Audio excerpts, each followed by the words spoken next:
What does it mean to pre-book your bridal alterations appointment and what's in it for you? I'm your girl Sue with Ava's Bridal Couture in Dallas, Fort Worth, Texas. And today we have Stacy who writes in and asks, my dress should be here in March. My wedding is in May. I'm leaving myself 2 months for alterations. Is there any way I can get on your schedule even though my dress isn't here? Why, yes, you can. Okay, so I want to go over some questions to make sure you understand the difference between waiting and not booking and pre-booking so that you can make the decision that's right for you. Every bride's a little different on how they're approaching alterations. Some of us would like to have a plan. We don't want to know who we're hiring and working with. There's also some bells and whistles that we include. We call it a welcome kit. So let's get into this.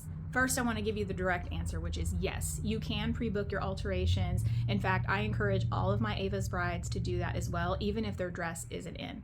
Especially during those hot wedding months, which are in the fall and the spring. They're when all the venues get booked up first. Those are the months you want to avoid with alterations. So a lot of the good tailors, they get booked up and you won't be able to request the people that you want to work with, or you won't be able to get the good times and dates that work best for the majority of people. You're going to get more of what's left over. So that's why I highly recommend pre-booking so you can set it in your calendar and plan your life around it. The nice thing about pre-booking is when we reach capacity, we'll never come back to you and be like, sorry, we're at capacity, we can't take your dress, because you've already been in our books. I highly recommend reading the reviews of the business you're going to pre-book, because usually there's a deposit that holds your time and date, and then that deposit goes towards your bill the same day.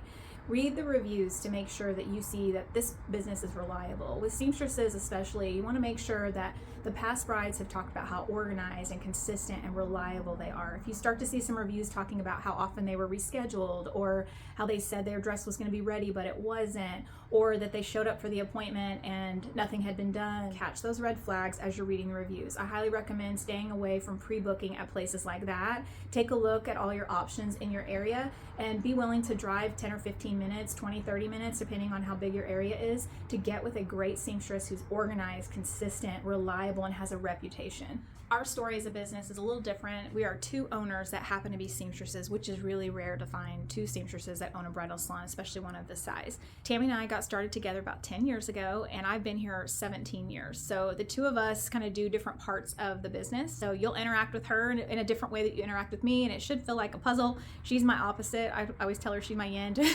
yang, and we are so different, but that's such an asset to you because she's really strong in areas I'm really weak, and vice versa. So we're such a great team to form around you and to give you great communication. When you pre-book your alterations, you're going to get the welcome kit, which includes a photo of both of us and our cell phone numbers next to the photo, so you can see like, oh, okay, that's Tammy. Obviously you know me, and you have her cell number. So if you're like the nervous bride who's like, I just need someone to look at my dress and answer these questions, been driving me nuts, send her the pictures and text and get a chat going so you can get those questions answered. You could also wait till you come to your appointment. Either works great. We just say do what's best for you. We use the deposit system in our business because it saves us time. We can keep our staff small and pass that savings on to you. Brides usually don't mind because they're so used to technology, but the added benefit is, let's say your dress comes in and it's early, or it's running a little late and you're like, crap, I don't have to tell her that it's early or inconvenience her. If that's what you're feeling, it's not true, but you might be thinking that, well, it could be 2 a.m. and you might be finishing up your night shift. You can just go online and move your appointment. So it's super nice that if you get that notification early on, you can plan in advance, and it's all right there for you to be independent. I'm a big fan of researching the seamstress or the alteration business by going to their social media and their website. You should be able to see the types of brides that they work with, but more importantly, the dresses. And that way you can know, what are you guys working on, how does it result, and what are your brides having to say? Are they tagging the brides, are they not? We started doing the welcome kit and the alterations guide, which is a series of short videos answering questions like this, all in one organized place, because we notice we attract so many working professionals, and we as owners are client facing. We are one of the more affordable alteration places in the area.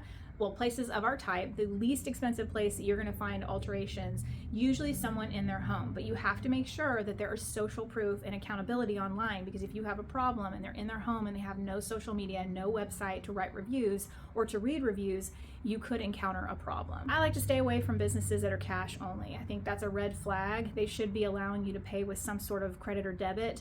And especially if they're expecting you to pay in full up front, that's one I would stay away from. In the alterations guide, we also give you checklists, because let's be real, life is overwhelming and alterations are a very foreign language. It's like going to the mechanic or the dentist. It's not something you really look forward to. You've also been taught by the internet that alterations are really expensive on a wedding dress. So you're gonna make sure you look at those checklists. The alteration guide even shows you how to save cost, how to communicate. All those things are so helpful. Our goal is to show you what past brides have encountered with issues, so you can avoid them. We want to avoid them with you as well. We want to have a great experience, so we really try to empower and teach online before you come in. So if there's a topic that we missed and it pertains to your dress, ask us and we can create a video and place it in the guide and help other brides. You could always send me a text, and I've got all my contact information in the description. I'm the 573 number, and you're always welcome to text me and say, hey Sue, I just paid my deposit online, and you know it's like a Friday night, and in your appointment's like the next day. If your appointment's not till the next week, you're good. If you leave any comments or questions in your form, I do see those, and some of you want to shop for accessories or undergarments, you're interested in different things. So I've left a place in there for you to let me know so I can reach out and we can try to schedule that as well. Ready to schedule? I'm going to put the alterations appointment link in the description. We have had brides travel to us from Atlanta. I mean, just like all kinds of like DC. Like if you have a reason to come to the DFW area, come on, let's do it, you know? But if you are just like, I really want to go to this place and use them for alterations, we would love that. You're going to have fewer fittings here. So if you're interested, we would love to welcome you. We love our girlies that live local. If you found your dress at another fabulous retailer, yes, you can bring your dress here. We would love to make this the funnest, most special experience. Love on you and your dress. In the next video, we are talking about accessories. So if you want to click on that and look at an accessories appointment, you can also see some of the other videos that we've posted. You can search any keywords on my channel, but reach out. Let me know if I missed anything. Now it's time to hear from you. I want you to comment below and let me know when your wedding date is. Has it passed? When was your wedding? And I would love to connect with you in the comments. Be sure to like this video and hit that subscribe button. You'll be notified for weekly videos on bridal alterations and wedding dress shopping. Ciao for now. Mwah.